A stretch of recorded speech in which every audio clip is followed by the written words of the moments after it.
Hai semuanya, bertemu lagi bareng Mihu di sini.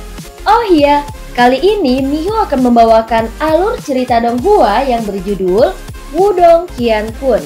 Mihu mengingatkan sekali lagi ya bahwa konten ini full spoiler. Tanpa lama-lama lagi, yuk langsung aja kita masuk ke isi ceritanya. Melanjutkan dari kisah sebelumnya. Wilayah Suan terbagi menjadi 4 bagian, utara, selatan, timur, dan barat. Masing-masing sangat luas dan terpisah oleh rangkaian pegunungan besar yang membentang dari selatan ke utara. Itu seperti naga raksasa.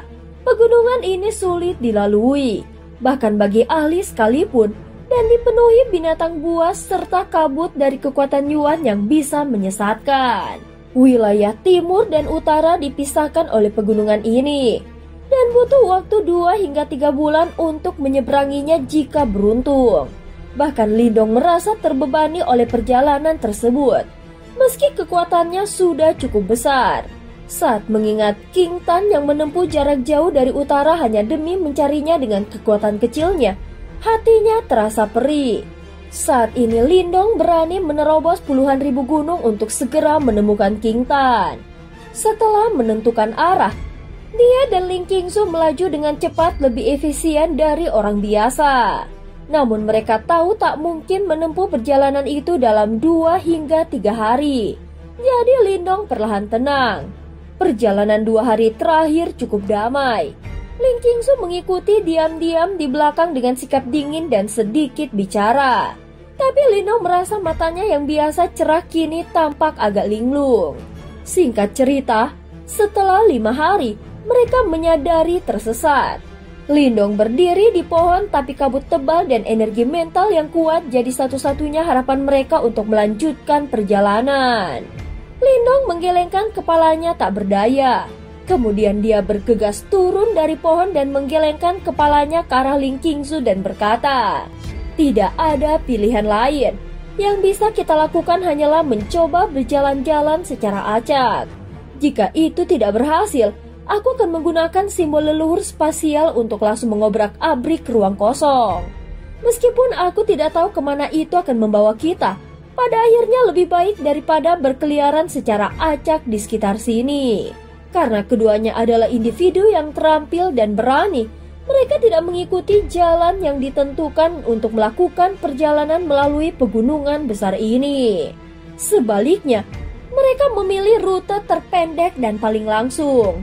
Itu juga mengapa mereka berakhir dalam kesulitan ini hari ini. Meski menghadapi masalah, Lindong tidak terlalu khawatir karena bisa memakai simbol leluhur spasial untuk membuka ruang. Meski belum sepenuhnya dikuasai, pada saat ini dia dan Ling Qingsu melanjutkan perjalanan, waspada terhadap kabut tebal yang tak kunjung menghilang. Saat hampir putus asa, mereka tiba-tiba terkejut dan gembira melihat sesuatu di sebelah kanan. Sosok kecil yang halus berlari dengan sedih di dalam kabut tebal. Saat ini tubuhnya penuh dengan luka. Saat dia berlari, darah segar terus-menerus menetes dari tubuhnya dan mewarnai tanah menjadi merah. Saat dia berlari, suara angin kencang mengikuti dari belakang.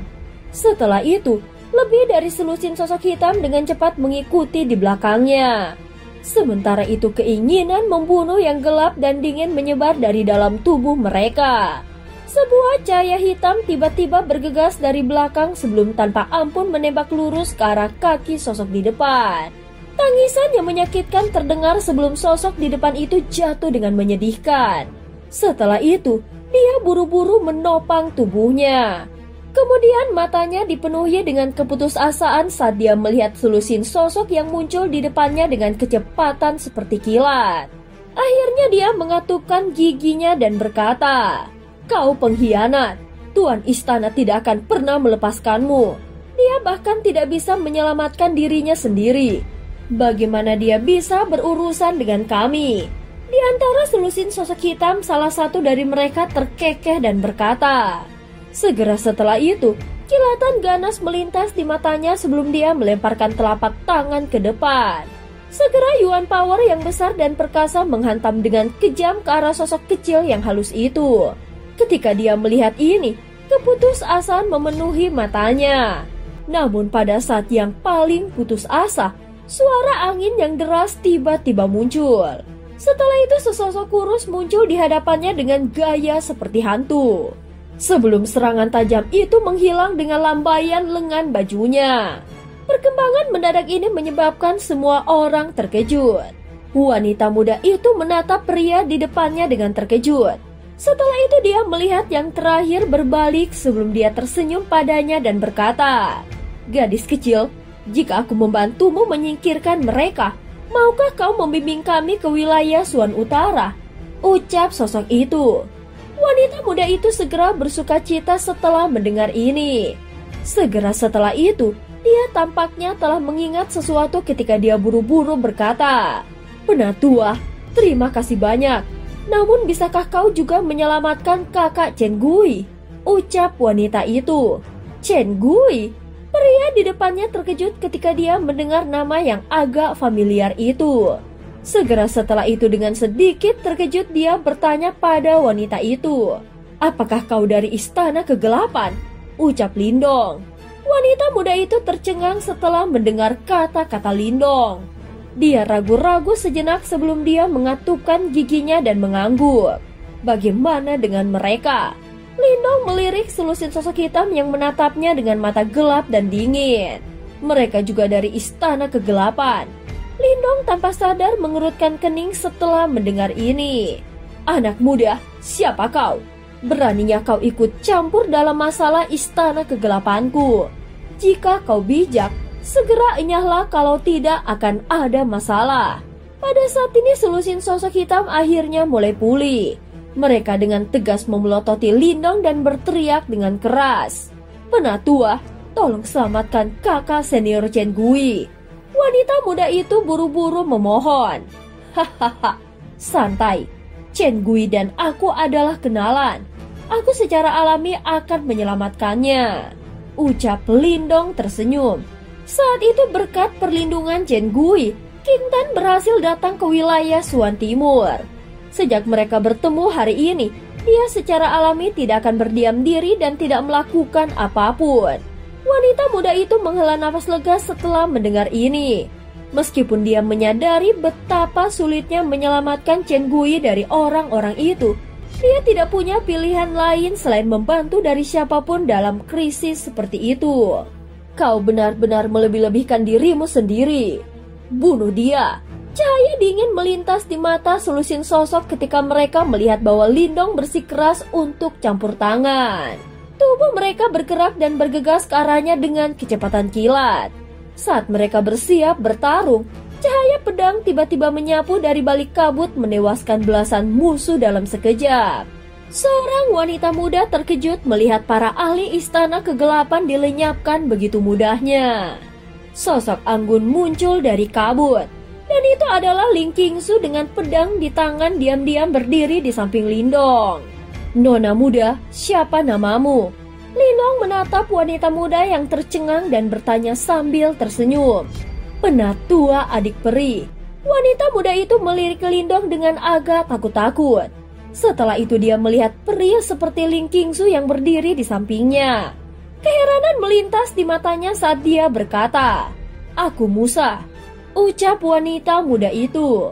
"Aku Lindong. Dia adalah Ling Qingsu. Bisakah kau memimpin kami untuk menyelamatkan kakak senior Chen Gui-mu sekarang?" Lindong dengan lembut tersenyum dan berkata. Kegembiraan melonjak di mata Musa ketika dia mendengar ini. Dia sedikit ragu-ragu saat dia berkata, "Tapi Penatua Lindong, panggil aku kakak Lindong." Lindong melambaikan tangannya.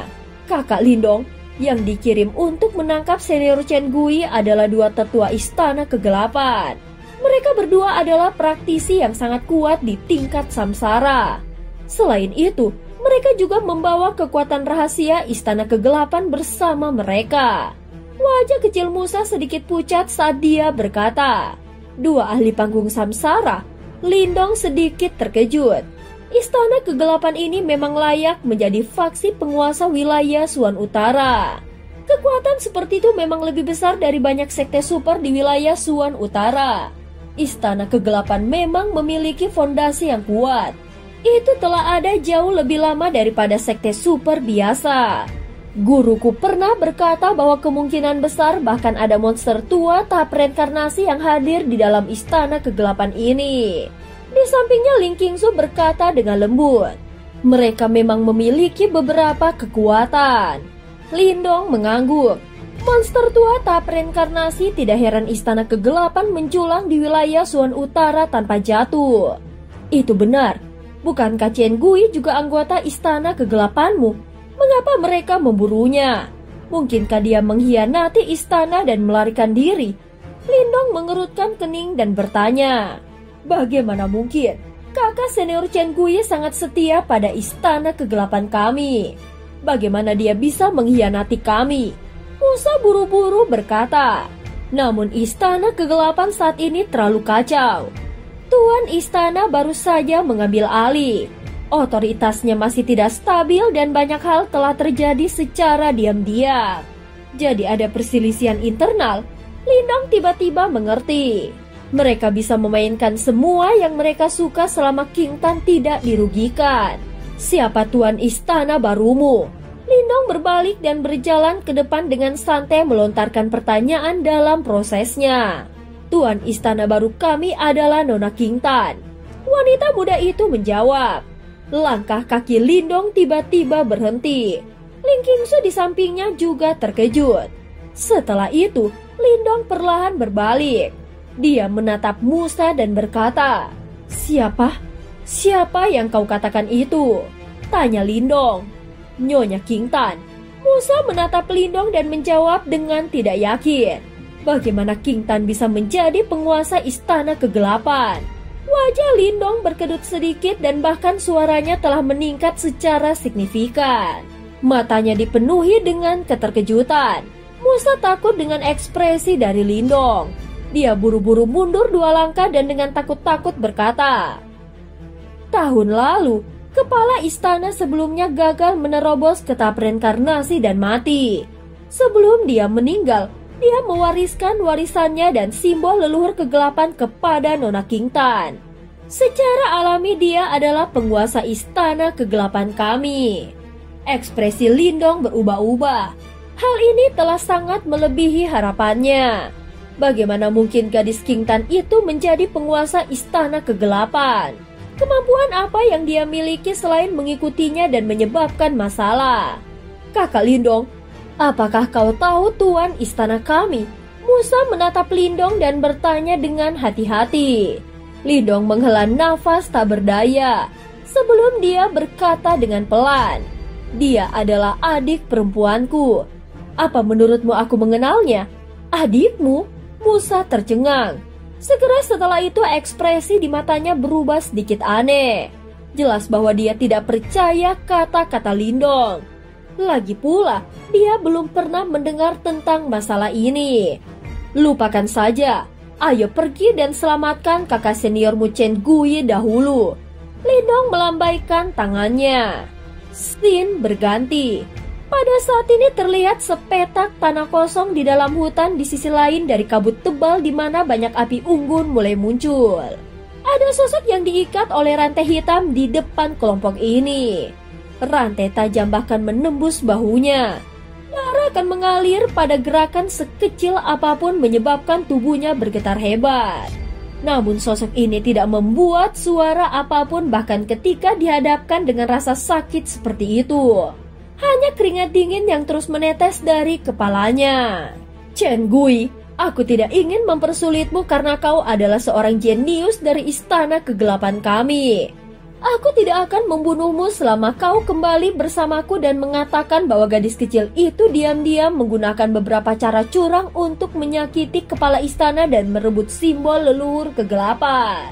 Sebaliknya, aku bahkan akan mengizinkanmu untuk memimpin pasukan rahasia istana kegelapan kami. Apa kau setuju? Dua pria tua berjubah hitam menatap pria dengan wajah muram dari samping api unggun dan berkata dengan cara yang jahat. Chen Gui langsung meludah ketika dia mendengar kata-kata itu. Wajahnya dipenuhi dengan ejekan saat dia melihat kedua tetua itu dan akhirnya dia tertawa dingin. Kau pasti sedang bermimpi jika kau ingin aku memfitnah kepala istana, ucap Chen Gui. Dia hanyalah seorang gadis kecil. Namun dia masih berharap untuk menjadi penguasa istana dari istana kegelapan kami. Aku pikir kamulah yang sedang bermimpi, ucap sosok yang lebih tua mengejek. Gadis kecil itu ingin menghapus subjek lama seperti kita saat dia mencapai posisinya. Dia pantas mendapatkan nasib seperti itu. Penatua lainnya berkata dengan suara gelap dan dingin. Jika bukan karena kalian semua menolak untuk menerima kepala istana dan diam-diam berusaha untuk memecah istana kegelapan, apakah kepala istana akan mengincarmu? Chen Gui mengatupkan giginya dan berkata, bukan karena kami menolak menerima. Dalam hal pengalaman dan kemampuan, posisi penguasa istana dari istana kegelapan bukanlah sesuatu yang memenuhi syarat untuk gadis kecil yang tidak diketahui asalnya. Chen Gui tertawa dingin. Ini adalah perintah kepala istana sebelumnya sebelum dia meninggal. Kau orang yang tidak memiliki kemampuan apapun. Namun kau akhirnya menyebabkan masalah sekarang. Perintah kepala istana sebelumnya, saat itu hanya gadis kecil yang ada di sisinya. Dia bisa mengatakan apapun yang dia suka tentang pesanannya. Mata yang lebih tua menatap Chen Gui dengan cara yang gelap dan dingin dan melanjutkan. Dari kelihatannya, kau tidak berencana untuk bekerja sama. Chen Gui menatapnya dengan ejekan sebelum menjadi diam. Sepertinya bicara dengan baik tidak akan berhasil. Karena itu, jangan salahkan kami karena menggunakan tindakan yang lebih keras. Keinginan membunuh melintas di mata tetua itu. Dengan mengepalkan tangannya, Yuan Power yang agung berkumpul di dalamnya dan berubah menjadi pedang Yuan Power. Lengan bajunya bergetar dan pedangnya dengan kejam menembak ke arah Chen Gui. Chen Gui menghela nafas pelan di dalam hatinya setelah melihat ini. Namun saat dia bersiap untuk memejamkan mata dan merangkul kematian, sebuah tawa tiba-tiba menembus kabut tebal dan bergema di langit. Aku benar-benar bertemu hal-hal tua dan tak tahu malu kemanapun aku pergi, ucap Lindong. Siapa itu? Suara itu mengejutkan semua orang yang hadir. Kedua tetua dari istana kegelapan berteriak dengan keras saat mata tajam mereka mengamati kabut di sekitar mereka. 3 sosok perlahan berjalan keluar dari kabut tebal. Setelah itu, mereka dengan jelas muncul di depan mata semua orang. Saudara Chen Gui, aku percaya bahwa kau baik-baik saja sejak terakhir kali kita bertemu. Mata Lindong menyapu tanah kosong sebelum berhenti pada Chen Gui yang berdarah sebelum dia tersenyum dan berkata, Kamu Lindong. Chen Gui tercengang saat dia melihat Lindong. Ekspresinya berubah saat dia buru-buru berteriak, cepat pergi. Cih, berusaha melarikan diri. Kedua tetua dari istana kegelapan tertawa aneh. Setelah itu, mereka tiba-tiba melambaikan tangan mereka saat keinginan membunuh melintas di mata mereka. Bunuh mereka.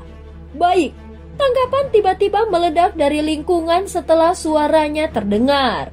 Setelah itu, Yuan Power tiba-tiba melonjak dan serangan tajam menyapu ke arah Lindong dari segala arah. Ekspresi Lindong acuh tak acuh saat dia melirik serangan. Namun dia benar-benar mengabaikan mereka. Dia hanya membuka langkahnya dan menuju ke kedua tetua istana kegelapan. Serangan dengan cepat mencapai daerah selusin kaki dari Lindong. Namun serangan itu tiba-tiba memekut tepat saat mereka akan mendarat di tubuhnya. Setelah itu Chen Gui terkejut saat melihat para ahli dari pasukan rahasia tiba-tiba meledak. Dari kelihatannya, mereka sepertinya telah diremas oleh tangan yang tak terlihat sampai mereka pecah. Adegan ini sangat aneh. Lindong berhenti di depan dua tetua saat kabut berdarah melayang ke bawah. Dia tersenyum melihat ekspresi mereka yang berubah. Namun senyumannya ini mengandung niat membunuh yang menusuk tulang. Dan cerita pun berakhir. Terima kasih udah dengerin Miho dari awal sampai akhir ya. Sampai jumpa.